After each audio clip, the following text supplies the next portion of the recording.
Hey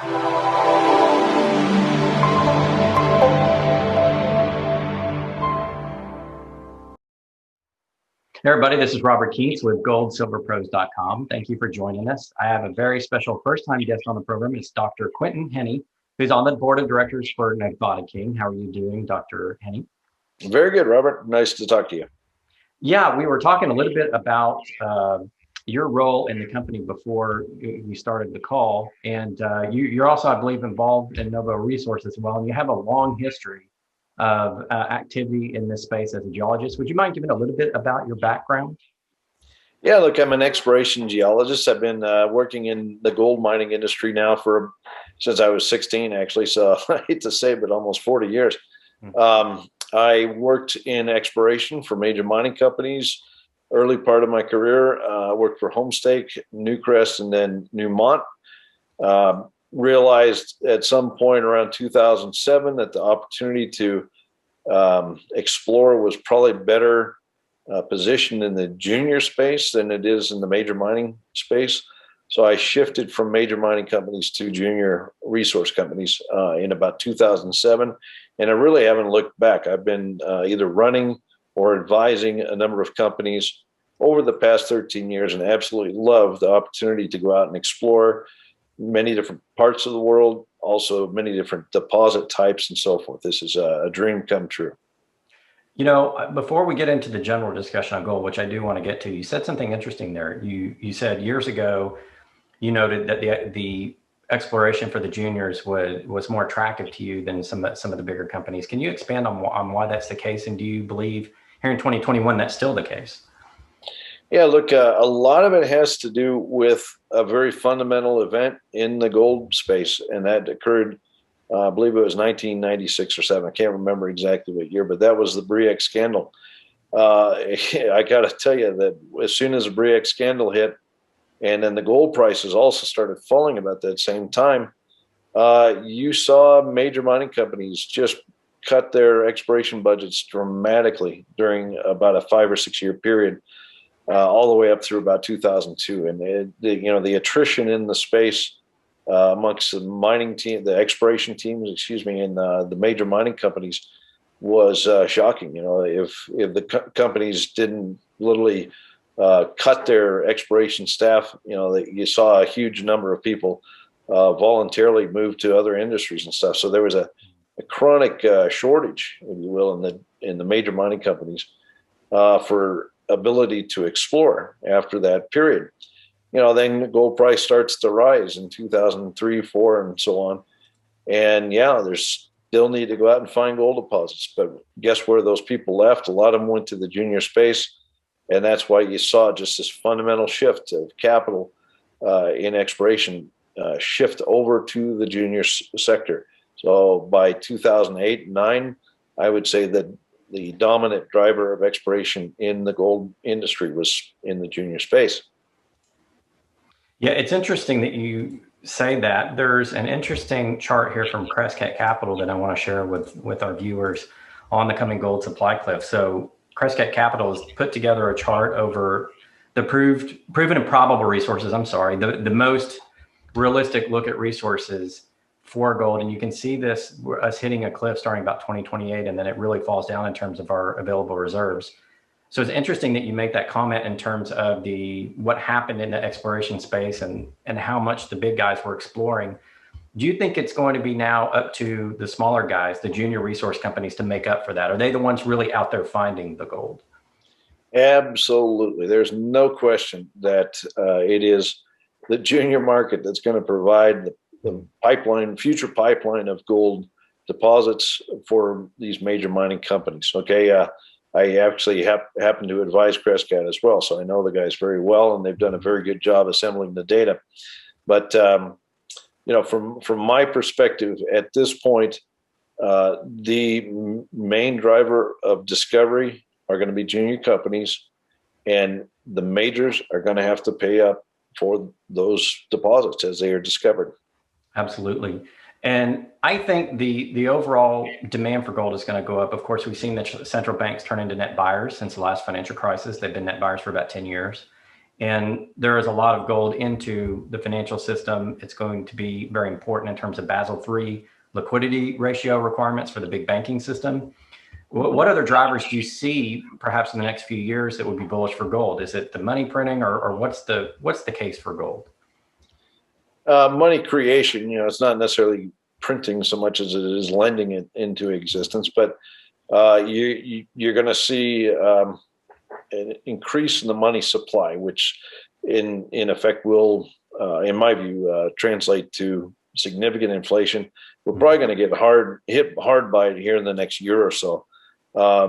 Choices that governments are making right now, especially the United States government, to literally just flood the system with money, are going to have repercussions. And I got bad news for people, but people think, hey, gold's going to be worth a lot more.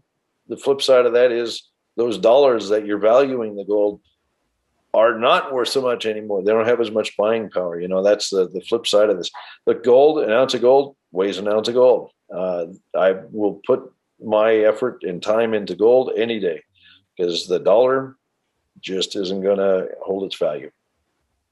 Yeah, and on top of that, I think with the new administration here in the U.S., they've already pledged to spend 1.9 trillion in COVID relief. They're talking about another 2.5 trillion. So it looks like we're going to be in the era of more democratic infrastructure spending, like we had maybe back in the U.S. in the 30s and 40s. So that's coming. That's going to require certainly maybe higher taxes, also some additional debt creation as well. Do you see an end to that, or does it appear to you that we're just in that phase of where, we're going to be spending, the governments are going to be spending? The problem people have in the United States of America is we tend to be very self-centered, okay? And we look at ourselves from the inside, okay? So what we don't look at is the rest of the world around us, right? I don't think China or Russia or a lot of other countries could care if the United States decides to go down this, we'll call it financial hara-kiri. That's a win for them.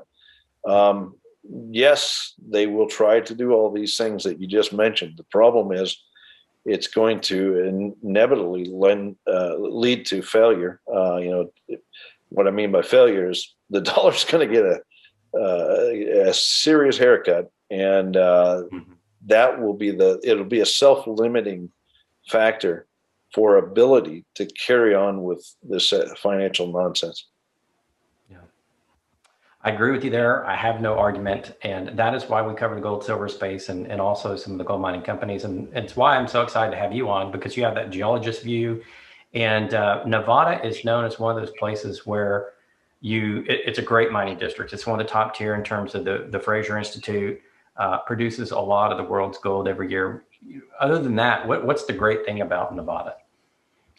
Well, look, it's the exploration potential. Nevada is an interesting place geologically. Anybody that's driven across the state knows that it's what we call the Basin and Range province. It's basically a series of mountain ranges that generally trend north-south, and you go up and over and then down through a valley, up and over and down through a valley. You'll go over, like, I think 40-odd mountain ranges between Salt Lake City and Reno. Okay, now what that means is the region across the Great Basin has a lot of covered areas. There are areas that are simply covered by valley gravels and stuff that are prospective. It means getting creative about how you explore from. You got to look and use tools, geophysics and so forth, that can enable you to explore under the valley covers.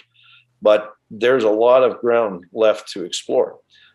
Anybody that thinks that Nevada is thoroughly explored and there's no potential, I got news for you. Okay, I've done quite a bit of work in this regard, and I estimate there's probably about 60 to 65% of the ground, the same similar highly prospective ground that you see outcropping underneath gravel, valley fill, effectively. Okay, so there's lots and lots of room for new discovery.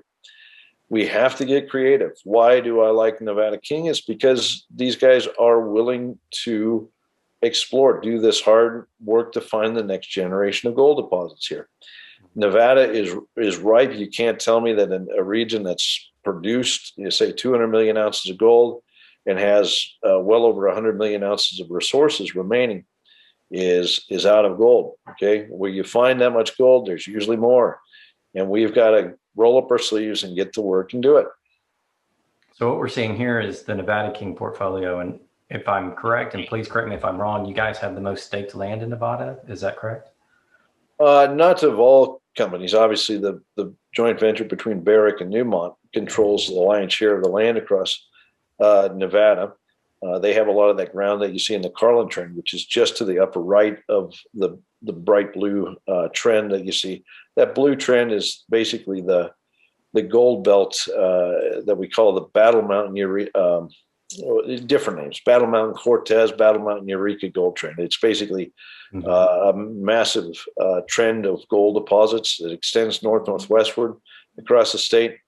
We have the lion's share of ground in that. Absolutely. Gotcha. And so what is the history of the areas that you guys have the state ground? I know you talked a little bit about it, but what are some of the big finds and deposits that they've found in that Battle Mountain area? You know, there's a number of, we'll say, plus 10 million ounce deposits along that trend.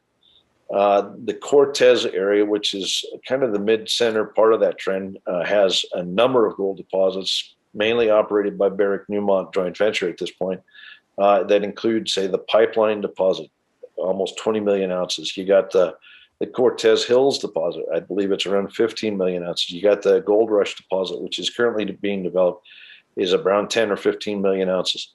There's a lot of big deposits in that neighborhood, but as you go northwestward from there, you see more and more. Okay, if you jump up, there's the Phoenix deposit. It's a little bit different geologically than the Carlin systems. It's more of a porphyry, but it is absolutely a massive gold system, 10 plus million ounces with significant copper. And then you go up further, you've got like the old Lone Tree deposit. It was mined out a few years ago, but in that neighborhood, and especially in the Iron Point district, where we're going to focus a lot of our effort, there is really good exploration potential. This is where you find the plus 10 million ounce systems. Go further north, you got the Getchell deposits, you got Twin Creeks, and so forth. This is absolutely ripe country for finding big deposits. So what is the business model of Nevada King? Are they just staking the ground? Are they looking to generate projects for other people? Are you going to build mines there? Or what's the direction? You know, the company is really set up for this gold cycle. Okay, it was strategically set up to acquire land. Yes, they have staked a lot of ground. I've advised them on some areas to stake that bring, you know, in addition to the ground that they already have. But why do we do all this work? Well, it's in preparation for what's coming. We definitely think we're into a gold bull. It, you know, with any bull market, you climb the wall of worry. So there's days where you wake up and you think, oh my goodness, you know, nothing's quite going right. But then there's the days when things take off like a rocket, this being one of them. And you can see, yeah, we've got a lot of runway left on this bull. All right, so what are we doing? We're going to explore this ground. I am an exploration geologist. I'm not interested in just acquiring land for the sake of acquiring land. We have a very concrete ideas of what we want to do, accomplish through exploration. We've talked about, you know, I mentioned Iron Point, for example. Well, there's another project at the other end of the district. This is way down at the south end of the trend. At Atlanta, they're actually going to drill there soon. Okay, so that's going to be the first drill foray the company will undertake. Then they're going to move up to Iron Point and other projects like Lewis and Horse Mountain and so forth. We have a lot of high quality properties in our portfolio that are in chronic need of quick exploration. Yeah, it looks like you have quite a few. I'm just going through the deck. You've got the Atlanta, Horse Mountain, as you mentioned, the Lewis project, and you also mentioned Iron Point. So a lot of different targets here, which is good. A lot of companies that get into the exploration space may only have one project. You guys have multiple projects. And what we see is when you start making discoveries on all those projects and you start acquiring resource, the valuations tend to go up. They do, yeah. If you can talk a little bit about that, how it helps to have multiple projects and multiple targets. You know, I'm going to use a bit of an analogy here, different geology, but newfound gold, which the folks involved at Nevada King also helped build. And if you look at what Newfound Gold has accomplished over the past few months since they started exploring back in August, it's astonishing. They're really unlocking a brand new gold field in Newfoundland. Let's shift to Nevada. Let's do it again for Nevada King. Okay, like I said, I'm not interested in biding my time or just staking land for staking land. I told you earlier that I left the major mining companies to go explore. That's what I love to do. Okay, we have one of the best land portfolios of any junior company in Nevada. And quite frankly, we are doing the hard work that a lot of the major mining companies have abdicated to the junior space. So if we go out and we develop the targets, we test these high quality targets through drilling, and we make discovery, it will add value very quickly. What's the underlying thesis? Finding the next generation of gold deposits for the miners to operate. I think it's a really good point. We covered Newfound Gold a couple of months ago, and I have a subscriber which emails me almost every day thanking me for us covering them because they have done so well. So it's good to see that you guys have had success. I wanted to talk a little bit about the life cycle of a mining company. And of course, we're referring to the Lassonde curve. Pierre Lassonde put this together, of course, well known in the space. And he was talking about where you are in the Lassonde curve in terms of valuation and potential for shareholders to realize gains. And it looks like you guys are well positioned here on the Lassonde curve. If you'll talk a little bit about that and what that could mean for shareholders, if they're interested in investing into Nevada King. Yeah, what you're showing, or what we're showing here in the terms of the Lassonde curve, is really a part of a much bigger picture. Okay, the Lassonde curve maps out the value, we'll call it, in the stock price of a mining company through its beginnings all the way to the point at which it goes into production and actually starts mining. What you're looking at here is the left-hand side of that curve. Usually when the company starting, the valuations are quite low, but as soon as exploration work is done, targets are identified, and then that work gets going, drilling especially, you start to see the speculation come in. Hey, what are these guys onto? What are they finding? Especially if they hit some gold. As soon as you start to see some decent drill intercepts, people start to wake up and they pay attention to the story. What that means is you go into a speculative period, which you can see oftentimes multiples of value added to the company over a short period of time. And that's what you're seeing to the right of that star there, that gold star. Okay, this is what Nevada King is about. We are, focused on the left-hand side of the Lassonde curve, and our aim is to create as much value as possible through exploration, greenfield exploration in a proven gold district, northern Nevada. Yeah, and that's great. And it's such a great area. If people wanted to invest in Nevada King, how do they find the company? What exchanges are you guys trading on? I knew you would ask that. I don't have the symbols right in front of me. I apologize, but we trade in Canada. Yeah. I believe they're pursuing, going to pursue an OTC listing, but it's right now. It's on the Venture Exchange in Canada. Gotcha. Yeah, soon to come for American investors on the OTC. Of course, if American investors want to get access to the Toronto Stock Exchange Venture, a lot of U.S. brokers have access to that. I know I have Charles Schwab, but they have access at no additional cost to the Canadian ticker. So that's a way that you could get access to that if you're down here in the States like I am. And Dr. Hennigh, if you wouldn't mind, talk about some of the other past successes you've had. I just want to reiterate your experience in this area, what you have seen with some of your previous projects.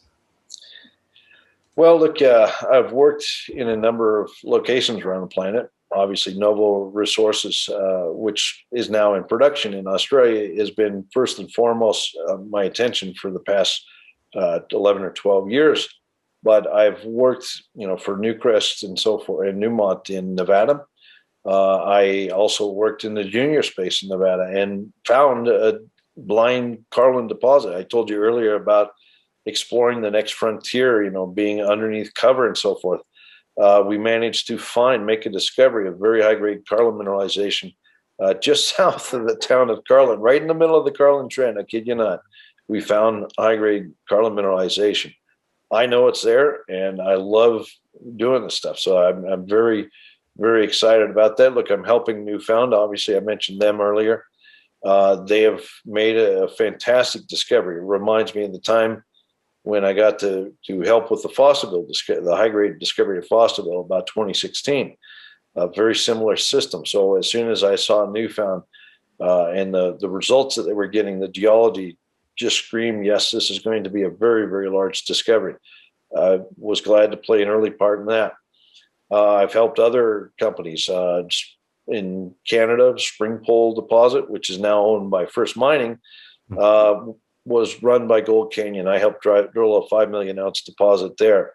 I don't necessarily like to toot my horn, but I've been involved in a number of recent discoveries. SK Mining, I think we're onto a very big system. It's a VMS, very gold-rich VMS system in the Golden Triangle. I love doing this stuff, and success is always a pleasure to have a winner now and again. So we've talked about the jurisdiction is tops in the Frasier Mining Institute, Nevada, all the history, some of the work that you have done as well in your past success. We've also talked about the overall quality of what we think is going to be the gold market. One of the things that we like to cover when we look at a company is the management. Of course, you're here on the board of directors for Nevada King. Talk about some of the other people on the board of directors and on the management team that leads you to believe this company will be highly successful. Yeah, look, some of these guys I've known for many, many years. Some I've met more recently, but they're all highly skilled at different aspects of the mining industry. Paul Matisik, for example, exceptionally, he's a geologist and geochemist by training, but he has exceptional business skills and has managed to increase the value of a number of listed companies and sell them. I mean, that's what you want to see as a final end product out of any junior company. So he's well versed in that. Colin, a young lad who is really, I see him as the next Eric Sprott of mining. I mean, he's very sharp, very savvy. He knows how to get into this business and make money. Okay, he's going to be an up and comer and absolutely perfect person to be running this company. Doug Forrester. Doug recognized picking up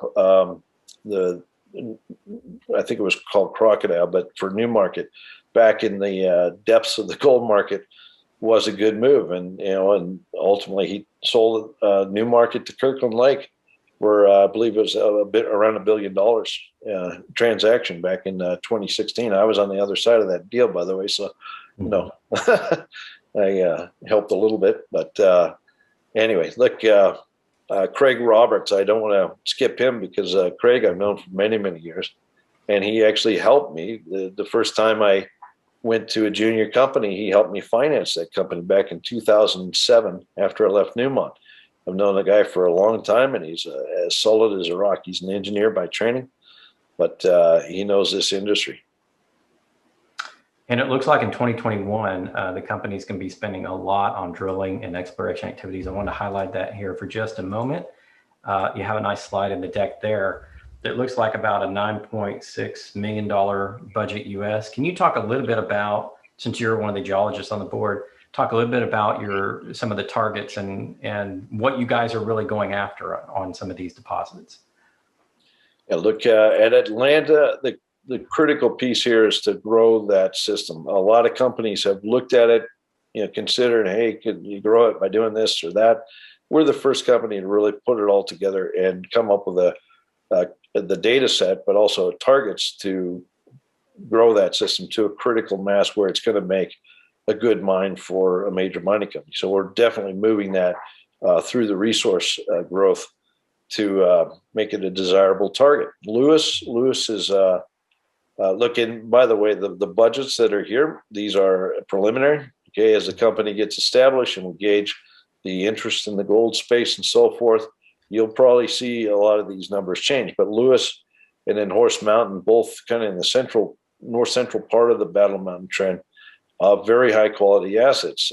They're assets that, again, people have chipped away at from time to time in the exploration business. But I think the time has come to make discovery. Both of them have significant gold mineralization at surface. They've been drilled previously with good success. We're going to pick up and apply some good science to those that we can grow resource and hopefully attract a buyer, a major.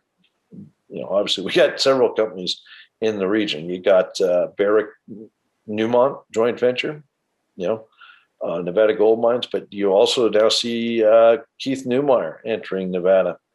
Okay, and you see Rob McEwen refocusing, I'll call it, on Nevada through I-80. So, Keith Neumeyer through First Majestic, and now Rob McEwen through I-80 Gold. This is going to get exciting. We're going to go out and find those mines. Yeah, it's a great area to be in. I'm always happy when we do a gold or silver mine here in the U.S. Of course, it's easier for me to travel to and go see it, but love to see those successes that we have in America. Last thing I want to provide our viewers, we like to talk about the financial position of the company. Here's the outstanding share structure, 5% owned by board management, 39% by Palisades Gold, which is a strategic investor in many, many projects across the world. And here is the share count. You guys have about 18.5 million working capital, so definitely have the money to fund your drilling program, have some left over. Looks like you guys are right there in terms of what you need. And it's really just a year of execution in 2021. So we look forward, Dr. Hennigh, to seeing your success. And I wanted to thank you so much for joining the program and giving us the insight. And it really helps out to have someone who's done this over a career to provide, your insights into not only Nevada King as a company, but also Nevada as a mining target. So thank you for joining the program. We appreciate it. Thank you, Robert. All right, we'll continue to cover this company over the next quarter as developments happen. So stay tuned to Gold Silver Pros. We will keep you updated. Till next time, thank you for joining.